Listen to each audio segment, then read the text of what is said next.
Ayan, Aidan, congratulations on your new show. Thank you so much. After, syempre, ng Royal Blood na talaga namang nag-trending, no? How does it feel? Nakasama ka dito? Hindi pa rin po ako makapaniwala sa totoo lang. Until now, hindi pa rin ako makapaniwala na after Royal Blood, nabigyan na naman po tayo ng panibagong proyekto na napakaganda at sobrang gaganda din at mga batikan nating mga cast po na nakasama ko po dito sa Pulang Araw. Kaya gusto ko po sanang, grabe po yung pasasalamat ko, sobrang grateful ko po sa mga boss po ng GMA, kila Miss Annette, sa mga boss ko sa Sparkle din po, kila Miss Joy, Miss Tracy, sa handler ko, kila Kuya Will.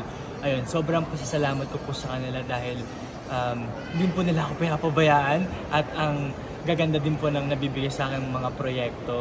At sana hindi sila ma-disappoint at hindi din ma-disappoint yung audience, yung mga fans na nag-expect lalo na ng panibago kong role dito kasi nagtataas sila kung ano yung panibago after Archie, ano na ba. So eto na po, finally pwede ko nang sabihin at pwede nang medyo hindi naman mag-spoil pero somehow ikwento yung storya ni Mario.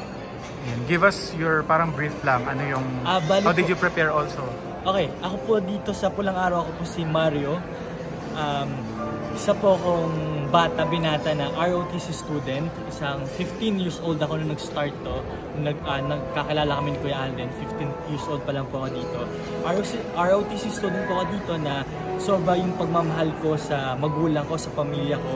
At grabe yung pangarap ko para sa akin, para sa pamilya ko na may ahon kami sa hirap. Kaya nung dumating ang mga Hapon at nagkaroon tayo ng gera, parang nag-crush yung lahat sa akin hanggang sa sobrang dami na ng pinagdaanan ng character ko at na-meet ko na yung character nila Kuya Alden, nila Kuya Mikoy. At doon pa lang siguro ako talagang nakakuha ng pag-asa na makakaya ko to. Pero at the same time, while pinagdadaanan ko yung mga ganong struggles, meron pa rin akong pinangahawakan, which is yung family ko, yung magulang ko. Kaya na-survive ko lahat ng mga dinanas niya at abangan niya yan, panoodin niya yan sa Netflix. Yes, I've seen your episode 1 kanina sa Media Connect. Napakagaling mo yung scene mo doon. Brief lang pero grabe, may tatak. How did you prepare? Thank you so much. Nag-research ka ba? Nag-prepare po ako sa, nag-research po ako, tapos nag-workshop po ako sa tulong ng Sparkle, ng acting coach ko na Miss Ana Faleo. Kaya sobrang pasasalamat ko kay Miss Ana. Nag-research po kami, syempre kasi historical siya at mabigat yung proyekto na nabigay sa atin ngayon. Iba yung mga kailangan kong matutunan at someone na diba, very Gen Z tayo na iba din yung lengguwahe at the way they speak, the way they deliver their lines and yung mga dialogues, ibang-iba dun sa nakasanayan ko kay Archie na very, diba, very cute boy lang siya. Ngayon, mas seryoso ako sa buhay, mas strong, mas mature. Mas matured. Ayun, mas mature tayo dito na despite dun sa mga pinagdadaanan na problems na pinagdaanan na masasalimuot talaga siya, masasalimuot na pinagdaanan ni Mario, kailangan ko pa rin tumayo sa sarili kong paa at pagpatuloy yung buhay. Since marami kang eksena with Kuya Alden, how does it feel working with him? To be honest, at first, sobra akong kinakabahan Kasi syempre, Alden Richards po. He's just multimedia star. Multimedia. First time working? Yes, first time. This is my first time working with Kuya Alden. May binigay ba siyang tips, advice? May kanya-kanya kami sa set naman po kasi may kanya-kanya na kaming proseso. So, meron naman din po ang proseso. But, I feel like ramdam din niya kapag kinakabahan ako or natetense ako. So, parang sinasabi, hindi, kaya natin yan. Ganun siya, parang binuboost lang din yung confidence ko. At masarap ka-eksena si Kuya Alden, very giving, hindi siya madamot naman din po.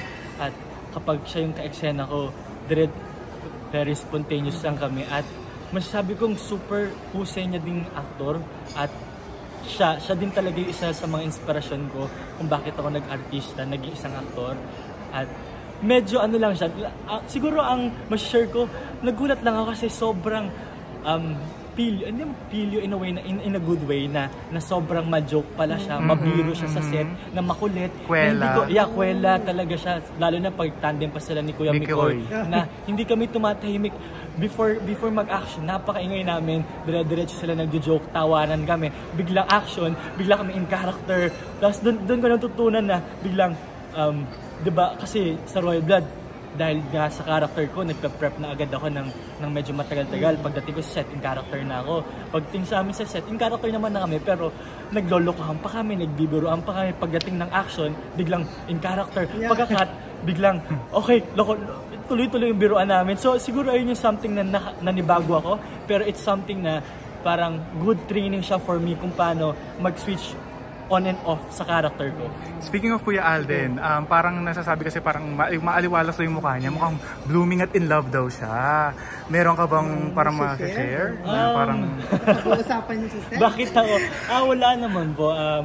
I feel like, siguro dahil din po sobrang daming blessings ni Kuya Alden, siguro dahil sobrang blessing niya, sobrang bait niya po, at sobrang generous niya, sobrang caring niya, scene partner and at the same time as co-actor. Siguro, deserve naman din niya lahat ng blessing at deserve niya maging blooming, di ba po? Yeah. Boto ka naman kay Catherine. Yeah, deserve niya lahat ng blessings niya po ngayon. Boto ka naman. Para kay Catherine sa kanya. Kahit sino po ang mapili ni Kuya Alden, botong-boto po ako. Abangan mo yung Hello Love Again niya. Siyempre, pinanood ko po yun sa sinehan nung Hello Love Goodbye. Kaya nga nung kinukwento ko kay Alden, pinanood ko pa yan, pinilahan ko pa yan sa sinehan. Last question, fan ka ba ng Kat Den or Katniel? To be honest, parehas ko naman po ako naging fan nila. Parehas ko silang gusto.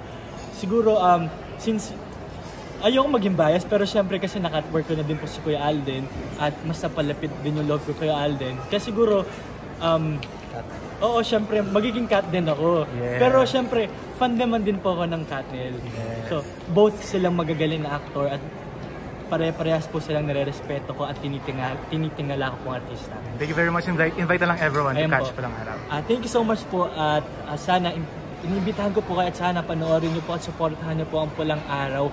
Ngayong July 26 na po yan sa Netflix at ngayong July 29 sa GMA Prime. Abangan niyo po ako at ang mga mahuhusay ko pong mga co-actors na kasama po dito. Madugo to. Yes, literally at figuratively, madugo po siya. Kaya dapat yung abangan. Thank you, Ada. Eduardo? Yes, ako po dito si Eduardo de la Cruz. Ako po ay half-sibling ni Barbie po dito, which is siya po ay ginagampanan niya ang role ni Adelina. Lumaki po kami na naulila po ng mga magulang. So ako po, hindi dinisregard po ako ng aking ama at namatay naman ang aming ina dito sa storya ng Pulang Araw. So talagang kaming dalawa lang yung talagang lumaki ng magkasama. We only have each other. And of course, magkababata po kaming apat. Kasama si Teresita and si Hiroshi. Ngayon si Eduardo kasi I think siya yung representative ng mga maralita. Mga maralita na gustong lumaban para magkaroon ng magandang buhay. Sisikapin gawin lahat para mapatunayan ang kanyang sarili sa mga tao sa kanyang paligid.